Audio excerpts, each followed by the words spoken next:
একটা মেয়ে আর ছেলের মধ্যে পার্থক্য কোথায় জানেন?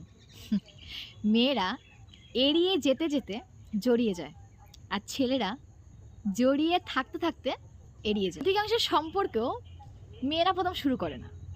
আসলেই মেয়েদের ভালো লাগে, হয়তো মেয়েরা কাছে থাকতে চায়, মেয়েরা কথা বলতে চায়, র্যান্ডাম থাকে। মেয়েদের কোনো ভিতরে কোনো কিন্তু ইমোশনস থাকে না।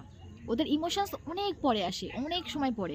যখন ও দেখে যে ছেলেটা ওর জন্য আসলে কিছু করছে, ছেলেটাকে সে যত্ন দিচ্ছে, ছেলেটা ওকে সেইভাবে বুঝছে, ওর না বলা কথাগুলোকে সব বুঝে যাচ্ছে। মানে যদি কোনো মেয়ে তার ফ্যামিলি থেকে সেইভাবে সেই জায়গাটা না পায়, ভালোবাসা না পায়, তাহলে ওই না ওর পছন্দের যে পুরুষটা থাকে তার মধ্যে খুঁজতে শুরু করে। যদি কোনো মেয়ে তার বাবার ভাইয়ের মানে দাদার ভালোবাসা না পায়, যে পুরুষ আছে তার জীবনে সেই পুরুষদের ভালোবাসা না পায়, তখন ওই ওই যে পছন্দের যে পুরুষটাকে সে ভালোবেসে ফেলে বা বিয়ে করে বা প্রেম করে, ওর বুকে গিয়ে না ও মাথা রেখে ওইগুলো কেঁদে কেঁদে বলে।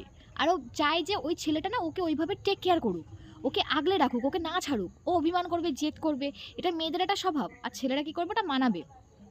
কিন্তু হয় পুরো উল্টো, ছেলেরা এফোর্টসটা দেয় যখন দেখে এবার মেয়েটা পুরো জড়িয়ে গেছে, মেয়েটা কান্নাকাটি করছে, মেয়েটা থাকতে পারছে না, জাস্ট ছুঁড়ে ছেড়ে দেয়।